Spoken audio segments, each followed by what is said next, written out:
அண்ணா, நம்முடைய பத்திரிகை அன்பர்களுக்கு எங்களுடைய காலை வணக்கத்தை தெரிவித்துக் கொள்கின்றோம். இன்று நாளை தமிழகம் முழுவதும் நம்முடைய பாரதிய ஜனதா கட்சியினுடைய தலைவர்கள் மாவட்ட அளவில் நம்முடைய மத்திய நிதியமைச்சர் அம்மா நிர்மலா சீதாராமன் அவர்கள் நாட்டு மக்கள் முன்பு வைத்திருக்கக்கூடிய பட்ஜெட்டை பற்றி பேச இருக்கின்றார்கள். இன்று கோயம்புத்தூரில் உங்களிடம் பேசி கொண்டிருக்கின்றோம். இந்த ஆண்டு பட்ஜெட்டு வழக்கம் போல இந்த நாட்டினுடைய வளர்ச்சியை உயர்த்துவதற்கான ஒரு பட்ஜெட்டாக அமைந்திருக்கிறது. எத்தனையோ ஆண்டுகளுக்கு பிறகு பட்ஜெட் என்பது ஞாயிற்றுக்கிழமை அன்னைக்கு மத்திய நிதி அமைச்சர் அவர்கள் நாட்டு மக்கள் முன்பு தாக்கல் செய்திருக்கின்றார்கள். தொழில்துறை மக்கள், சாதாரண மக்கள், மாத சம்பளம் வாங்குபவர்கள், வருமானம் வரி கட்டுபவர்கள், விவசாய பெருமக்கள், அனைத்து தரப்பு மக்களும் கூட இந்த பட்ஜெட்டை வரவேற்றிருக்கின்றார்கள். அதை பற்றி சுருக்கமாக அடுத்த ஒரு 10-15 நிமிடத்தில் இந்த பட்ஜெட்டினுடைய முக்கிய அம்சங்கள் என்ன, நாட்டினுடைய வளர்ச்சி எப்படி அடுத்த 25 ஆண்டுகளுக்கு திட்டமிட்டு கொடுத்திருக்கின்றார்கள் என்பதை நாம் பார்ப்போம். இந்தியா நம்ம எல்லோருக்கும் கூட தெரியும், கடந்த ஒரு 10 ஆண்டுகளாக, குறிப்பாக கடந்த ஒரு 3 ஆண்டுகளாக உலகத்தினுடைய வேகமாக வளரக்கூடிய பொருளாதார நாடாக மாறியிருக்கின்றோம். 7% மேலே நம்முடைய வளர்ச்சி இருக்கிறது. இந்த ஆண்டு, குறிப்பாக இந்த அடுத்த 3 மாத காலம் அது 8% எட்டும் என்ற நம்பிக்கையை எக்கனாமிக் சர்வே பட்ஜெட்டில் நாம் பார்த்திருக்கின்றோம். இன்றைக்கி நம்முடைய முக்கியமான நோக்கம், நிதியமைச்சர் அவர்கள் சொன்னது போல, ஒன்று இந்த நாட்டினுடைய வளர்ச்சியை தக்க வைப்பது மட்டுமல்ல, வேகப்படுத்த வேண்டும். அதே நேரத்தில் கர்த்தவியா என்கின்ற வார்த்தையை பயன்படுத்தியிருக்கின்றார்கள். 3 கடமை. என்ன கடமையை செய்யணும்னா, முதல் கடமை என்பது நாட்டினுடைய வளர்ச்சி இன்னும் வேகமாக இருக்கணும். இரண்டாவது, அந்த வளர்ச்சி என்பது எல்லா தரப்பட்ட மக்களுக்கும் வந்து சேர வேண்டும். மூன்றாவது, நாட்டு மக்களும் அந்த வளர்ச்சியில் பங்கெடுப்பதற்கு அவர்களுக்கு தேவையான ஊக்கத்தை கொடுக்க வேண்டும். இந்த 3ஐயும் மையப்படுத்தியும் இந்த பட்ஜெட் இருக்கிறது. 53,50,000 கோடி ரூபாய் இருக்கக்கூடிய மொத்த பட்ஜெட் அது. 53 lakh crore பட்ஜெட் அது. ஒரு ஆண்டும் கூட நாம் பார்த்து கொண்டிருக்கின்றோம், பட்ஜெட்டும் பெரிதாகி கொண்டிருக்கிறது. துறை ரீதியாக பார்க்க வேண்டுமென்றால் நம்முடைய பாதுகாப்புத்துறைக்கு 42% அதிகப்படுத்தி இருக்கின்றார்கள். பாதுகாப்புத்துறை போன ஆண்டு ரிவைஸ்ட் எஸ்டிமேட், அதாவது பட்ஜெட் போட்ட பிறகு எவ்வளோ பணம் செலவு பண்ணியிருக்காங்க அப்படிங்கிறத நம்ம ரிவைஸ்ட் எஸ்டிமேட் என்று சொல்லுவோம். அதுவும் பாராளுமன்றத்தின் முன்பு வைப்பார்கள். பாதுகாப்புத்துறை மினிஸ்ட்ரி ஆஃப் டிஃபென்ஸ்க்கு 5,53,688 கோடி ரூபாய் இருந்தது. இந்த பட்ஜெட்டில் நம்ம நிதியமைச்சர் அவர்கள் 7,84,000 கோடி ரூபாய் கொடுத்துருக்குறாங்க. அப்படின்னா 42% வளர்ச்சி.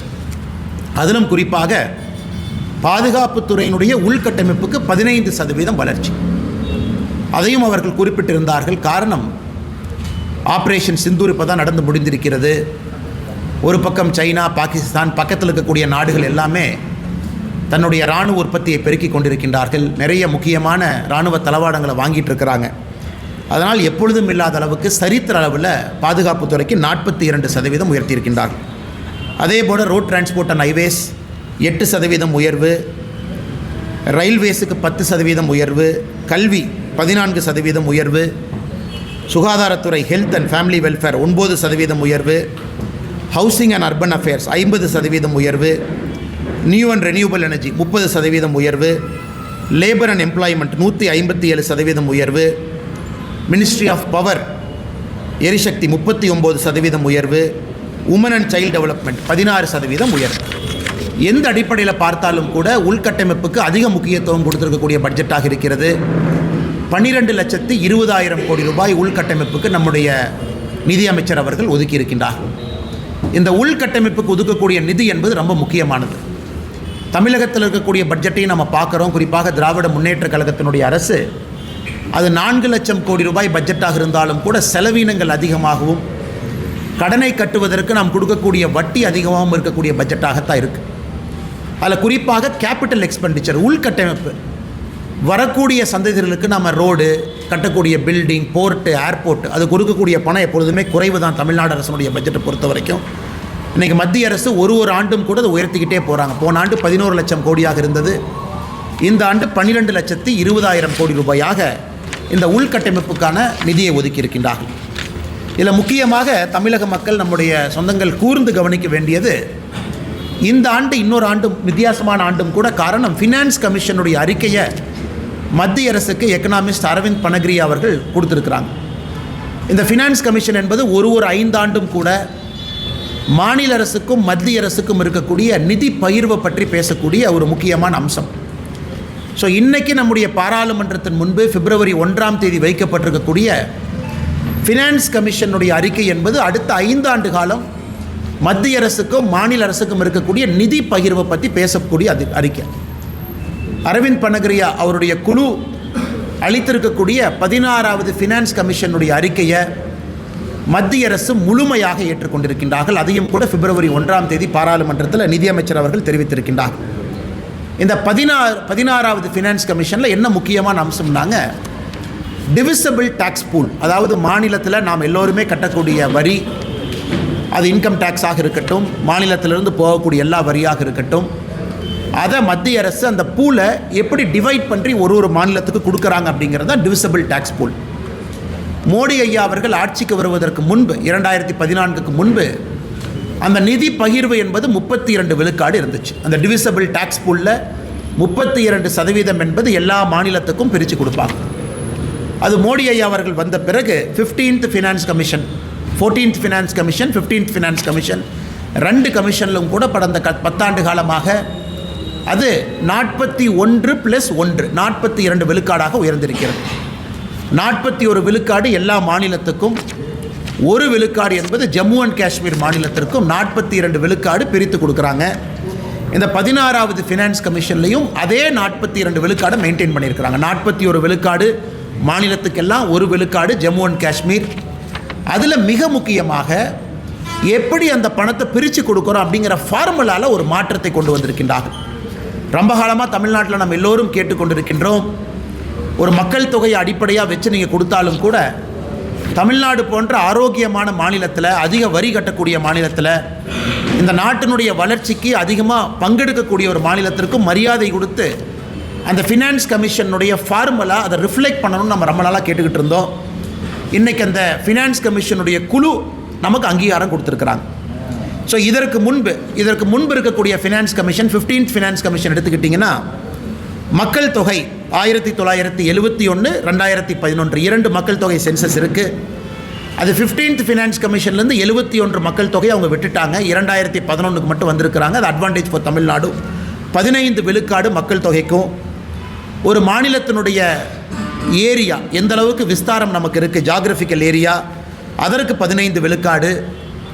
குறிப்பாக ஒரு மாநிலத்தினுடைய ஆவரேஜ் ஜிஎஸ்டிபி, ஒரு மாநிலத்தினுடைய ஒரு வருமானம் என்பது எந்த அளவுக்கு பகிர்ந்திருக்கிறாங்க, பணக்காரங்களுக்கும் ஏழைக்கும் இருக்கக்கூடிய வித்தியாசம், அதற்கு 45 விழுக்காடு முக்கியத்துவமும், ஒரு மாநிலத்தில் எந்த அளவுக்கு ஃபாரஸ்ட் கவர் இருக்குது, எந்த அளவுக்கு இயற்கையை நாம் பாதுகாக்கின்றோம், அதற்கு 10%, டோட்டல் ஃபர்டிலிட்டி ரேட், நான் சொல்வது இதற்கு முன்பைய ஃபினான்ஸ் கமிஷன், அதுக்கு 12.5, டேக்ஸ் ஃபிஸ்கல் எஃபர்ட், எந்த அளவுக்கு நாம் டேக்ஸ் கட்டுறோம் 2.5. இன்றைக்கு அது முழுவதுமாக மாறி மக்கள் தொகைக்கு இந்த 16 ஃபினான்ஸ் கமிஷனில் மக்கள் தொகைக்கு 17.5 விழுக்காடு. டெமோகிராஃபிக் பெர்ஃபார்மன்ஸ், அதாவது எந்த அளவுக்கு நாம் மக்கள் தொகையை கட்டுப்படுத்தி இருக்கின்றோம், எந்த அளவுக்கு நாம் டோட்டல் ஃபர்டிலிட்டி ரேட்டை 2.1 பக்கம் மெயின்டைன் பண்ணுறோம், அதற்கு 10%, ஒரு விஸ்தாரம் ஏரியாவுக்கு 10%, இயற்கை வளம் அதற்கு 10%, பெர் கேபிட்டா ஜிஎஸ்டிபி டிஸ்டன்ஸ், பணக்காரங்களுக்கும் ஏழைக்கு இருக்கக்கூடிய வித்தியாசம் 42.5%. மிக முக்கியமாக நாட்டினுடைய வளர்ச்சிக்கு ஒரு மாநிலம் எவ்வளவு கான்ட்ரிபியூட் பண்ணுறாங்க, அது 10% கொடுத்து இந்த 100% ஃபார்முலாவை ரிலீஸ் பண்ணியிருக்கிறாங்க. அதனால தான் எதிர்க்கட்சி நண்பர்கள் நானும் 2 நாட்களாக பார்க்கின்றோம், பாரதிய ஜனதா கட்சியின் சார்பாக சொல்ல வேண்டும் என்றால், யாரும் கூட இந்த 16வது ஃபினான்ஸ் கமிஷனை பற்றி யாரும் கூட ஒரு குற்றமோ குறையோ குறைபாடோ சொல்லும் இல்லாத அளவுக்கு எல்லோருமே ஏற்றிருக்கிறாங்க. இதில் குறிப்பாக பார்க்கணுன்னா உத்தரப்பிரதேசம், ராஜஸ்தான், அவர்களுக்கு வரக்கூடிய ஃபார்முலா படி குறைஞ்சிருக்கு. சதர்ன் ஸ்டேட், தென் மாநிலங்கள், நம்ம எல்லோருக்குமே இந்த புது ஃபார்முலா படி நாம் ஏறி இருக்குது, நிதி பகிர்வு என்பது ஏறி இருக்குது. இதை நாம் எல்லோரும் கூட வரவேற்க வேண்டிய ஒரு விஷயம். அதனால்தான் நிதி அமைச்சர் அவர்கள் நேற்று பட்ஜெட்டில் எல்லா மாநிலக்கும் கொடுக்கக்கூடிய உடனடி நிதி பகிர்வாக, இந்த அர்பன் லோக்கல் பாடி, பஞ்சாயத்து, மாநில அரசுக்கு வரக்கூடிய நிதி பகிர்வு 1,24,000 கோடி உடனடியாக இந்த பட்ஜெட்டில் அவங்க ரிலீஸ் பண்ணியிருக்கிறாங்க.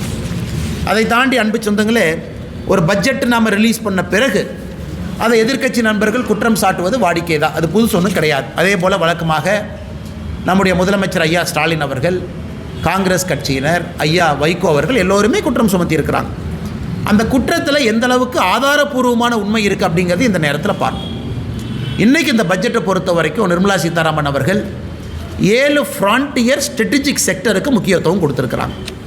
7 முக்கியமான விஷயத்துக்கு, முக்கியமான அம்சத்துக்கு அவங்க உடனடியாக அதற்கு ஒரு இம்பெட்டஸ், ஒரு புஷ் கொடுத்துருக்குறாங்க. அடுத்து வரக்கூடிய 20 ஆண்டுகளுக்கு இது சிறப்பாக இருக்க வேண்டும் என்று. அதன்படி நாம் பார்க்குறோம் அப்படின்னா, தமிழ்நாட்டை பொறுத்தவரை நமக்கு கொடுத்துருக்கக்கூடிய ஸ்ட்ராட்டஜிக் செக்டர்ஸ் என்ன முக்கியமான செக்டருக்கு நமக்கு அனுகூலம் இருக்கும். முதல் முக்கியத்துவம் எது கொடுத்துருக்காங்கன்னா, பயோ ஃபார்மா கொடுத்துருக்குறாங்க. இன்றைக்கி நாம் வால்யூம்லேருந்து வேல்யூக்கு போகணும் அப்படிங்கிறக்காக நாம் இன்றைக்கி உலகத்தினுடைய ஜெனரிக் மெடிசனுடைய தலைநகரமாக இருக்கிறோம். இன்றைக்கி பயோ ஃபார்மா சக்தி அப்படிங்கிற ப்ரோக்ராமில் 10,000 கோடி ரூபாய் ஒதுக்கி இந்தியாவில் இருக்கக்கூடிய ஹைதராபாத், சென்னை போன்ற எல்லாமே இன்றைக்கி யாருக்கிட்ட எல்லாம் நாம் மருந்து துறையில் முன்னணியில் இருக்கிறோமோ இதை பயன்படுத்தி, பயோ ஃபார்மா சக்தியை பயன்படுத்தி நாம் இன்றைக்கி மேனுஃபேக்சரிங் ஹப்பை உருவாக்குவதற்கான முயற்சி எடுத்திருக்கிறாங்க.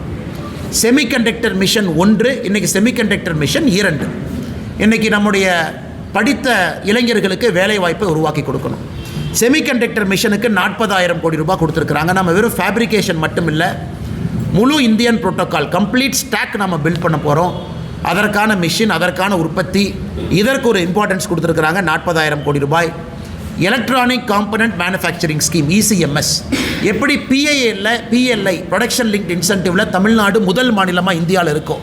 ஆப்பிள் போன்ற பெரிய பெரிய நிறுவனங்கள் தமிழ்நாட்டுக்கு PIL மூலமாக வந்திருக்கிறாங்க, PLI மூலமாக. இன்றைக்கி இந்த ECMS மூலமாக அதற்கும் அடுத்து வரக்கூடிய எலக்ட்ரானிக்ஸ் கம்பெனியும் தமிழ்நாட்டை நோக்கி வரப்போகிறாங்க. அதற்கு 40,000 கோடி ரூபாய் ஒதுக்கியிருக்கிறாங்க. ரேர் எர்த் மேக்னெட் இன்றைக்கி சைனா கண்ட்ரோல் பண்ணுறாங்க. நம்ம ஓட்டக்கூடிய கார்லேருந்து எல்லாத்துக்குமே இன்றைக்கி ரேர் எர்த் மேக்னெட்ஸ் வேணும். மொத்தமாக ரேர் எர்த் என்று சொல்கிறோம்னா அரிதாக கிடைக்கக்கூடிய சில பொருட்கள், அதை light rare earth, heavy rare எர்த்துன்னு சொல்கிறாங்க. தமிழ்நாடு, ஆந்திரா, ஒரிசா இந்த 3 மாநிலங்கள், கர்நாடகா இந்த 4 மாநிலங்கள் இன்றைக்கி இந்தியாவில் அதிகமாக ரேர் எர்த் மினரல்ஸ் வச்சுருக்கக்கூடிய மாநிலமாக இருக்கிறோம். நமக்கு செப்பரேட்டாக ஒரு காரிடார் அமைச்சு கொடுத்துருக்குறாங்க. இதில் rare earth corridor, promotion, production எல்லாமே அதிகமாக செய்ய வேண்டும் என்று. கெமிக்கல் கூட நம்ம இம்போர்ட் தான் அதிகமாக பண்ணுறோம். அதற்காக ஒரு முக்கியத்துவம் கெமிக்கலுக்கு கொடுத்துருக்குறாங்க. Chemical park, dedicated chemical park 3 park announce பண்ணியிருக்கிறாங்க. எந்த மாநிலம் என்று சொல்லவில்லை, தமிழகம் போட்டி போட்டு நாம் அதை வாங்கணும். Tool room, equipment manufacturing, container இதையெல்லாம் உருவாக்குவதற்காக 10,000 கோடி ரூபாய் கொடுத்துருக்குறாங்க. டெக்ஸ்டைல் அடுத்த கட்டம் செல்வதற்காக மெகா டெக்ஸ்டைல் பார்க், சம்ரத் 2.0 இதுவும் தமிழ்நாட்டுக்கு பயன்படும். மிக முக்கியமாக MSME கோயம்புத்தூரில் நம்ம இருக்கிறோம். இன்றைக்கி சிறு குறு நிறுவனங்கள் வளர்ப்பதற்கு ஒரு பக்கம் நம்ம இத்தனை காலமாக கடன் கொடுத்துட்ருக்கோம்.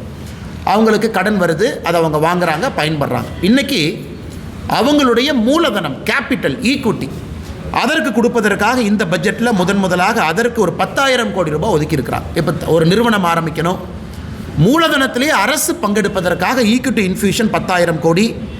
அதே போல் மைக்ரோ என்டர்பிரைஸ்க்கு மட்டும், மைக்ரோ மீடியம் அப்படின்னு நம்ம சொல்கிறோம், மைக்ரோ என்டர்பிரைஸ்க்கு மட்டும் 2,000 கோடி ரூபாய் ஒதுக்கியிருக்கிறாங்க. இது முக்கியமாக கொடுத்துருக்கக்கூடிய த்ரஸ்ட். இது நம்ம எல்லோரும் புரிந்து கொள்ள வேண்டும்.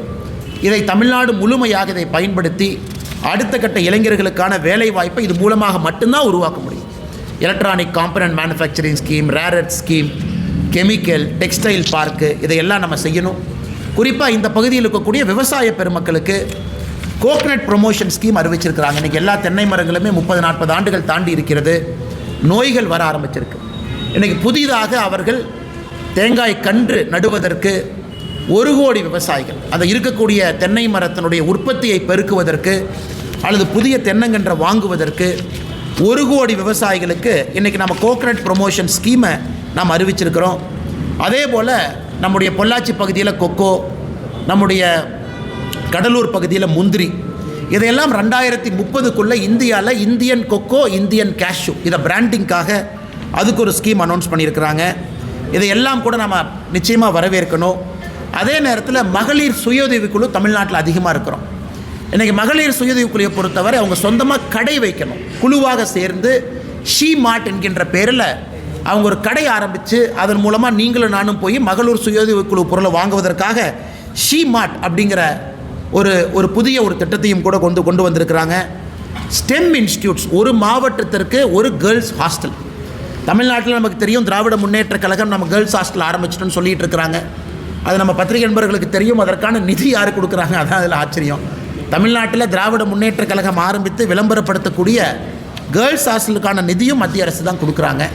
அதனால் இன்றைக்கி அந்த கேர்ள்ஸ் ஹாஸ்டல் இன்றைக்கி இந்தியா முழுவதுமே ஒரு மாவட்டத்திற்கு, குறிப்பாக ஸ்டெம் இன்ஸ்டியூட்டுக்கு ஒரு கேர்ள்ஸ் ஹாஸ்டலுக்கு கொண்டு போகிறாங்க. அது ரொம்ப முக்கியமான ஒரு விஷயம்.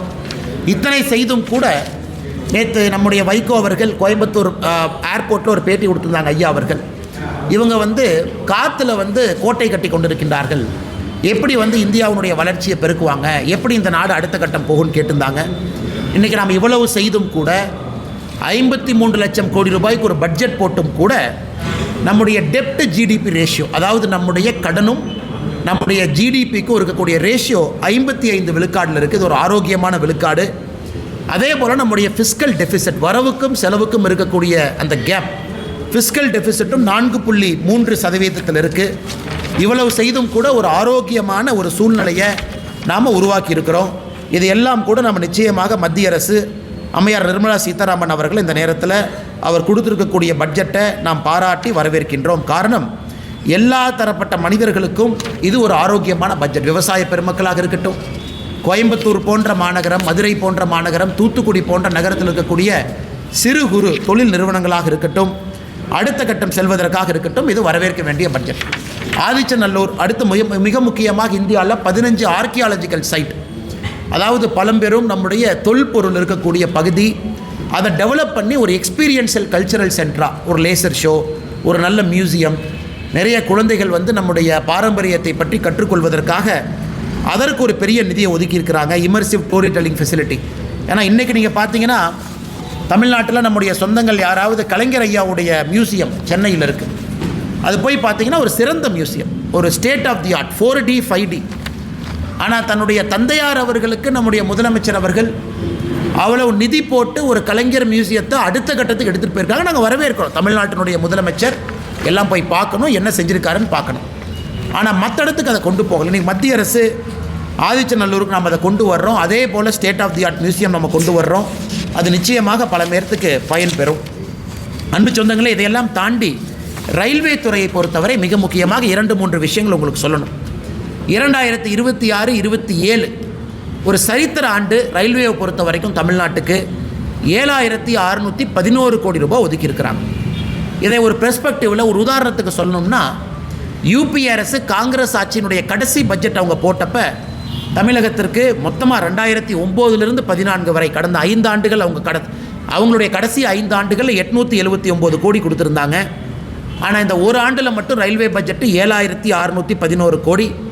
இன்றைக்கி தமிழ்நாட்டில் எவ்வளவு ரயில்வே வேலைகள் நடந்து கொண்டிருக்குன்னு கேட்டிங்கன்னா 35,701 கோடி ரூபாய் பொறுமானமான வேலைகள் நடந்து கொண்டிருக்கிறது. 77 ஸ்டேஷனை அமிர்த் ஸ்டேஷனாக இன்றைக்கி டெவலப்மெண்ட் போயிட்டுருக்கு. அதுக்கு 3147 கோடி ரூபாய். 18 ரயில்வே ஸ்டேஷனை முழுமையாக நம்ம வேலையை முடிச்சிருக்கோம். சிதம்பரம், மன்னார்குடி, போலூர், மணப்பாறை, சின்ன சேலம் வரைக்கும். பொள்ளாச்சி ஜங்ஷன் ஃபேஸ் 2 வேலைகள் நடந்து கொண்டிருக்கிறது. வந்தே பாரத் தமிழ்நாட்டில் 9 பேர் வந்தே பாரத்தினுடைய சர்வீஸ் இருக்குது. அமிர்த் பாரத் 9 பேர் இருக்குது. இன்றைக்கி அடுத்த கட்டம் ரயில்வே எடுத்துகிட்டு போயிருக்கிறாங்க. 16 லட்சம் கோடி ரூபாய் ஒதுக்கியிருக்கிறாங்க. ஹை ஸ்பீட் ரயில் நெட்வொர்க்கு 16 லட்சம் கோடி. இன்றைக்கி நாம் வேறு யூரோப்பிய நாடுகளுக்கெல்லாம் போகிறோம். அதிகமாக மக்கள் மிக வேகமாக ரயில்வே செய்கையில் போகிறாங்க. எப்படி ரயில்வேயை மாடர்னைஸ் பண்ணி அதை எலக்ட்ரிஃபிகேஷன் பண்ணி அப்புறம் நாம் வந்தே பாரத், அமிர்த் பாரத் கொண்டு இன்றைக்கி அடுத்த கட்டத்தை நோக்கி இந்தியா நகருது. 16 லட்சம் கோடி ரூபாய் இந்தியா முழுவதும் ஒதுக்கி, அதில் குறிப்பாக 2 லைன் நமக்கு ஹைஸ்பீட் நெட்வொர்க் கிடைக்குது. சென்னை டு பெங்களூர் ஒரு லைன், சென்னை டு ஹைதராபாத் ஒரு லைன். சென்னை பெங்களூர் இந்த ஹைஸ்பீட் நெட்வொர்க் வந்த பிறகு 1 மணி நேரம் 13 நிமிஷத்தில் சென்னையிலிருந்து பெங்களூருக்கு நம்மால் இந்த ட்ரெயினில் போக முடியும். ஸ்பீடு கிட்டத்தட்ட 300 கிலோமீட்டரை தாண்டி, 320 கிலோமீட்டரை தாண்டி பெர் ஹவர் இந்த ஸ்பீடு இருக்கும். அதே போல் சென்னை ஹைதராபாத், அதுவும் ஒரு முக்கியமான ஒரு தடம். 3 மணி நேரத்திற்கு கீழே சென்னை ஹைதராபாத் அந்த ரயில் சேவை ரயில்வே ஸ்பீட் நெட்வொர்க் அதை கொண்டு வர்றாங்க. இது நம்ம நிச்சயமாக வரவேற்கணும். நிறைய இளைஞர்கள் மிக வேகமாக ஒரு தலைநகரிலிருந்து இன்னொரு தலைநகரத்துக்கு போயிட்டு வருவதற்கான ஒரு சாத்தியக்கூறுகள் இருக்குது. மொத்தமாக இதற்கு மட்டுமே ஒதுக்கி இருக்கக்கூடிய பணம் என்பது 16 லட்சம் கோடி ரூபாய். இது அடுத்து வரக்கூடிய பல ஆண்டுகளில் இந்த திட்டம் நடக்கும். இன்னொரு மகிழ்ச்சியான செய்தி, நேற்று இரவு 11 மணிக்கு நம்முடைய பிரதமர் திரு நரேந்திர மோடி ஐயா அவர்கள் ஒரு நல்ல ஒரு செய்தியை நாட்டு மக்களுக்கு கொடுத்துருக்கிறாங்க. குறிப்பாக நம்முடைய கொங்கு பகுதிக்கு நல்ல செய்தி. இந்தியாவிற்கும் அமெரிக்காவுக்கும் இழுபறியாக இருந்த இந்த வர்த்தக ஒப்பந்தம் என்பது நேற்று இரவு அது முழுமை பெற்றிருக்கிறது.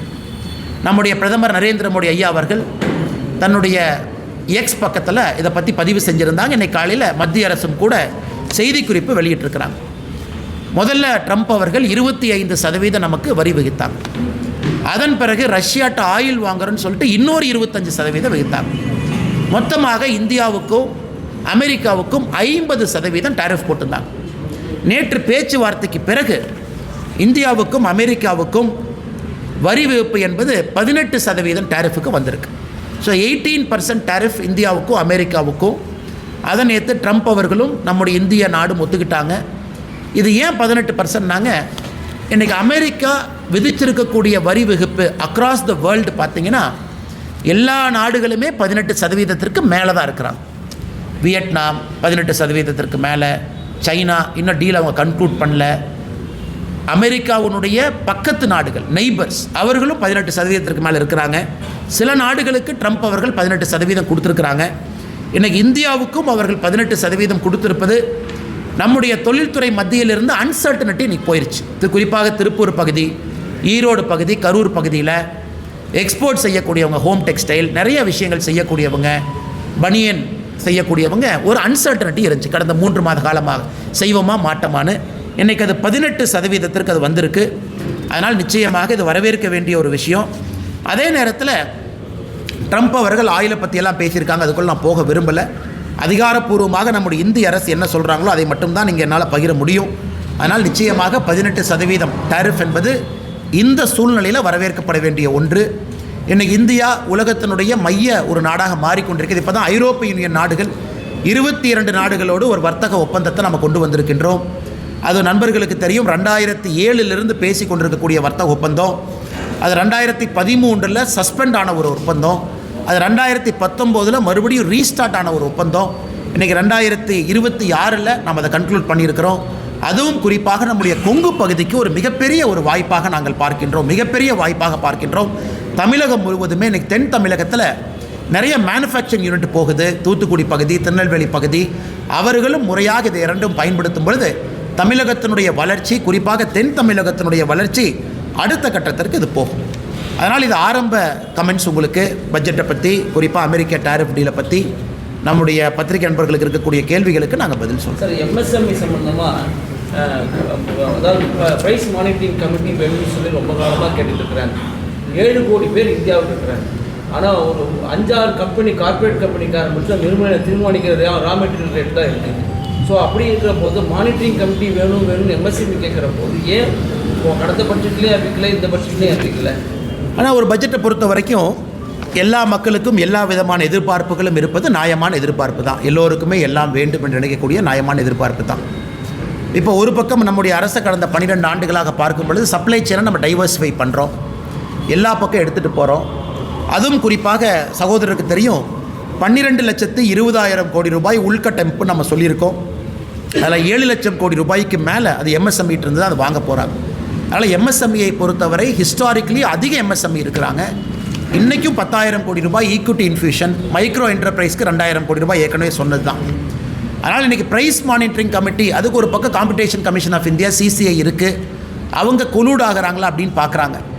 இன்றைக்கி எல்லா நாட்டிலையுமே காலகட்டத்தில் டாட்டா ஒரு காலத்தில், பிர்லா ஒரு காலத்தில், ரிலையன்ஸ் ஒரு காலத்தில், அதானி ஒரு காலத்தில், எல்லாமே பெரிய பெரிய நிறுவனங்கள் இருப்பது வாடிக்கை தான். ஆனால் இன்றைக்கி அதையும் தாண்டி சிறு குறு நிறுவனங்கள் வளர வேண்டும் என்பதற்காகத்தான் இவ்வளவு நோக்கம். இந்த 10,000 கோடி ரூபாய் ஒதுக்கிறது, 2,000 கோடி ரூபாய் ஒதுக்கிறது, அவர்களுக்கு தேவையான கடனை கொடுப்பது எல்லாமே சிறு குறு நிறுவனங்கள் வேகமாக வளரணும், அவங்க இடத்த கெட்டியாக பிடிச்சிக்கணும் அப்படின்னு. ஆனால் அவர் சொல்வது அநியாயமான கோரிக்கை என்று சொல்லலை, அதற்கான காலரும் சூழமும் வரும் பொழுது. ஏன்னா நீங்கள் இன்றைக்கி சிறு குறு நிறுவனத்திற்கு ப்ரைஸ் மானிட்டரிங் கமிட்டி கொண்டு வரும் பொழுது அது பல விஷயத்தை பாதிக்கும். ஒரு பக்கம் நம்ம ஜிஎஸ்டி வச்சுருக்கோம், பல விஷயங்களை பாதிக்கும். இன்னொரு பக்கம் நிதி பகிர்மானம் இருக்குது, இன்னொரு பக்கம் ஃபினான்ஸ் கமிஷனுடைய அறிக்கை இந்த ஆண்டு நாம் ஏற்றிருக்கோம். அதனால் பொறுத்திருப்போம். ஒரு ஆண்டும் கூட ஒரு இம்ப்ரூவ்மெண்ட் வரும். அதே நேரத்தில் எம்எஸ்எம்இ எக்ஸ்பேன்ஷனும் எம்எஸ்எம்இக்கு வரக்கூடிய சப்ளை செயின் டைவர்சிஃபிகேஷனும் நம்முடைய மத்திய அரசு திட்டமிட்டு அதை பெருக்கிக் கொண்டிருக்கின்றார்கள் என்கின்ற கருத்தை இந்த நேரத்தில் நான் பகிர்ந்து கொள்ள வேண்டும். 20,000 கோடி ஒதுக்கியிருக்காங்க. இந்த பட்ஜெட்டில் 10,000 கோடி ஒதுக்குறது அதோட தேவையை பூர்த்தி செய்யறாங்க. ஏற்கனவே மூலப்பொருள் விலை உயர்வு, மின்சார கட்டண உயர்வு, இது எல்லாமே நெருக்கடியில் இருக்கு. அப்ப இந்த 10,000 கோடி அந்த துறையை கண்காணித்து செயல்படுறதுக்கே சரியா இருக்கும். அவங்களுக்கான மானியமோ அவங்களுக்கான செயல்பாடோ இருக்காதுன்னு சொல்லி. ஆனால் நம்ம எம்எஸ்எம்இக்கு கொடுக்கக்கூடிய கடன் என்பது எந்த விதத்திலும் கூட அது குறையலை. அது வழக்கம் போல் அது வந்துக்கிட்டே தான் இருக்குது. இந்த ஆண்டு நாம் கொடுத்திருப்பது 10,000 கோடி ரூபாய் ஈக்விட்டி இன்ஃபியூஷன். அதாவது நான் ஒரு கம்பெனி ஆரம்பிக்கிறேன், 100% என்னுடைய காசை போட்டு நான் ஆரம்பிக்கிறேன், அல்லது என்னால் பணம் போட முடியலன்னா நான் 40% டெப்டாக வாங்குகிறேன், பேங்க்கில் போய் கடன் வாங்குகிறேன். இந்த பட்ஜெட்டில் முதலாக நாம் சொல்லியிருப்பது 10,000 கோடி ரூபாயும் நீங்கள் போடக்கூடிய மூலதனத்தில் மத்திய அரசு பங்கேற்கும் என்று சொல்லியிருக்கின்றோம். இது முதல் முறையாக ஈக்விட்டி இன்ஃபியூஷன், அதாவது கடன் கிடையாது, அவர்கள் போடக்கூடிய மூலதனத்தில் அவர்களோடு மத்திய அரசும் ஈக்விட்டி போடுது.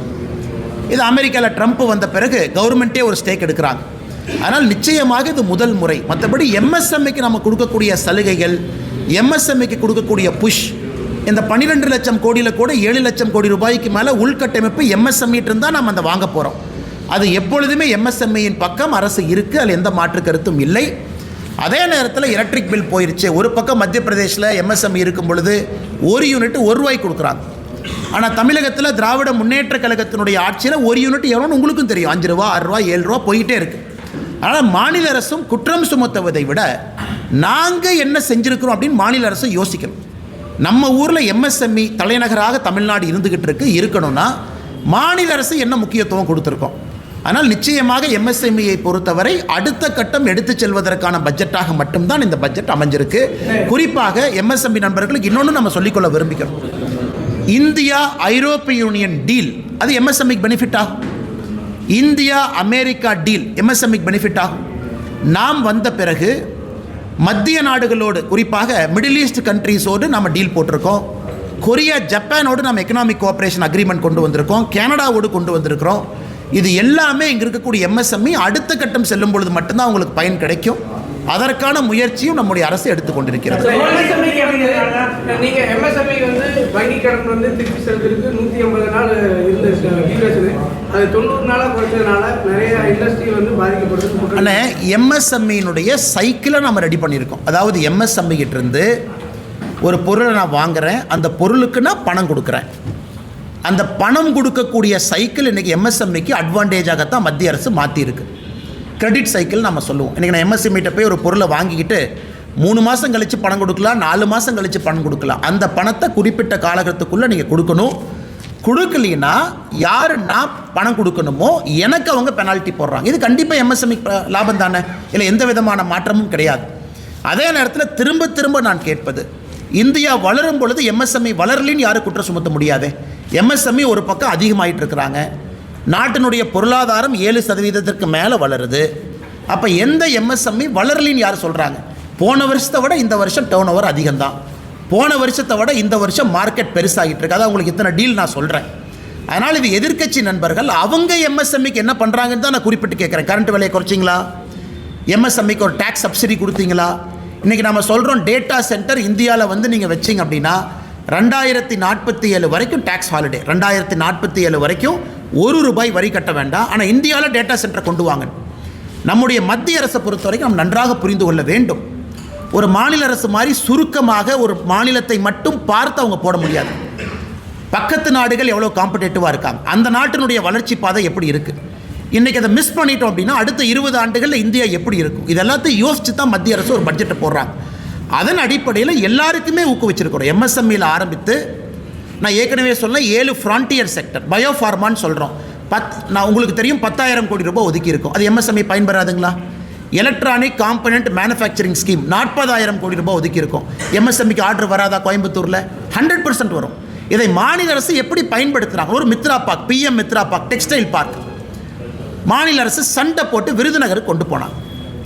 திருச்சுழி பக்கத்தில் கொண்டு போனாங்க நிதியமைச்சர் அவர்கள், திருச்சுழி தொகுதியின். இன்றைக்கி அந்த மித்ரா பார்க் எங்கே இருக்குது? நானே உங்கள் மாநில அரசின் மீது ஒரு குற்றம் சுமத்துறேன். அதை ஆப்ரேஷனலைஸ் பண்ணிட்டீங்களா? 25,000 பேர்த்துக்கு அங்கே வேலை வாய்ப்பை உருவாக்கி இருக்கணும். விருதுநகர் பக்கத்தில் பண்ணிட்டீங்களா? இல்லை. போட்டி போட்டு எடுத்துகிட்டு போகிறீங்க. அடிக்கல் நாட்டுக்கே 1 வருஷம் எடுத்துக்கிறீங்க. இவ்வளவு காலம் தாழ்ந்த ஒரு விஷயத்தை நீங்கள் செஞ்சீங்கன்னா இன்றைக்கி 3 கொடுக்குறாங்க. கெமிக்கல் ஃபெசிலிட்டி 3 ஹப் கொடுக்குறாங்க. அதையும் ப்ளக் அண்ட் ப்ளே மாடல் போட்டி போட்டு தான் வாங்கணும். எப்படி பிஎம் மித்ரா பார்க்க போட்டி போட்டு மத்திய அரசுக்கிட்ட சேலஞ்சு மாடலில் வாங்கணுமோ, இன்றைக்கி இந்த 3 கெமிக்கல் ஹப்பை கொடுக்குறாங்க. அதையும் போட்டி போட்டு வாங்கணும். அதற்கெல்லாம் இந்த மாநில அரசு தயாராக இருக்கிறாங்களா? இவ்வளவு பணம் வருது, இதையெல்லாம் முழுமையாக தமிழ்நாட்டினுடைய வளர்ச்சிக்கு பயன்படுத்துகிறாங்களா அப்படிங்கிற குற்றச்சாட்டையும் இந்த நேரத்தில் வைக்க வேண்டிய கடமையும் கட்டாயமும் எங்களுக்கு இருக்கு. அடுத்து உங்கள்கிட்ட வரேன். மின்சார சம்பந்தமாக சொன்னீங்க சார், ₹1 மற்ற மாநிலத்தில் கரண்ட் கொடுக்காங்க. அவங்க இன்னும் தொழிலில் வளர்ச்சி அடையலை, நம்ம தமிழ்நாடு வளர்ச்சி அடைஞ்சிட்டு இருக்கு. அப்படிங்கிறப்ப அந்த டிஃபரன்சேஷன் நீங்கள் எப்படி? அண்ணே, நீங்கள் தமிழ்நாட்டினுடைய பட்ஜெட்டு 4 லட்சம் கோடி ரூபாய்க்கு போடக்கூடிய பட்ஜெட்டை பாருங்கண்ணா. நான் நண்பர்கிட்ட கேட்கக்கூடிய ஒரே ஒரு கேள்வி, உள்கட்டமைப்புக்கு தமிழ்நாடு அரசு எவ்வளவு கொடுத்துருக்குறாங்க சதவீதம் அடிப்படையில்? இன்றைக்கி நாம் 53 லட்சம் கோடி பட்ஜெட்டில் 12 லட்சம் கோடி உள்கட்டமைப்பு கொடுத்துருக்கோம். ஆல்மோஸ்ட் இன்றைக்கி நாம் 25% தாண்டி போயிட்டுருக்கோம். நல்லா யோசிச்சு பாருங்கள், 25% தாண்டி உள்கட்டமைப்பு மட்டுமே அந்த பணத்தை போடுறோம். ஆமாம், இந்திய அரசும் கடன் வாங்கியிருக்கு, இந்திய அரசும் வட்டி கட்டணும், அதையும் செஞ்சாகணும். பென்ஷன் கொடுக்கணும், அதையும் செஞ்சாகணும். ஒரு டிபார்ட்மெண்ட்டுக்கும் பணம் கொடுக்கணும், அதையும் செய்யணும். இன்றைக்கி தமிழ்நாடு அரசை பொறுத்தவரை இன்றைக்கி தமிழ்நாடு அரசு போடக்கூடிய பட்ஜெட்டு உள்கட்டமைப்பு கிடையாது. கடன் வாங்கி 10 லட்சம் கோடி வாங்கியாச்சு.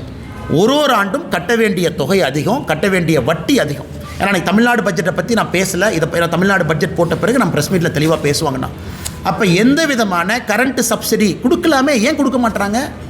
அவ்வளவு சப்சிடி கொடுக்கக்கூடிய தமிழ்நாடு அரசு தொழில்துறை வளரும், அதன் மூலமாக 4 பேர்த்துக்கு வேலை கிடைக்கும், கொடுக்கலாமே, ஏன் கொடுக்க மாட்டாங்க? மத்திய அரசு, மத்திய பிரதேஷ், உத்தரப்பிரதேசை பற்றி நம்ம பேசுகிறோம். அவங்க ₹1 கொடுக்குறாங்க, கரெக்டு. இங்கிருந்து எத்தனை பேர் போகிறாங்க? எத்தனை பேர் இங்கிருந்து புதுசாக எக்ஸ்பேன்ஷன் அங்கே போகிறாங்க? எத்தனை பேர் தமிழ்நாட்டிலேருந்து குஜராத்துக்கு போய் செமிகண்டக்டர் யூனிட் போட்டிருக்கிறாங்க? அதையெல்லாம் ஏன் இங்கே பண்ணலை? அதே போல் இவர்கள் நடத்துவது வெறும் காட்சி பொருள் மட்டும்தான். 4 பேர் உட்காந்துக்கிறாங்க, வந்தாங்கிறாங்க. 3 நாள் கழித்து அதே கம்பெனி இன்றைக்கி ஆந்திராவுக்கு போகுது. விசாகப்பட்டினம் உலகத்தினுடைய டேட்டா சென்டராக மாறிட்டு இருக்கு. ஏன் அது சென்னை மாறி இருக்கக்கூடாது? கூகுள் ஏன் விசாகப்பட்டினம் போச்சு? ஏன் அது சென்னையில் இருக்கக்கூடாது?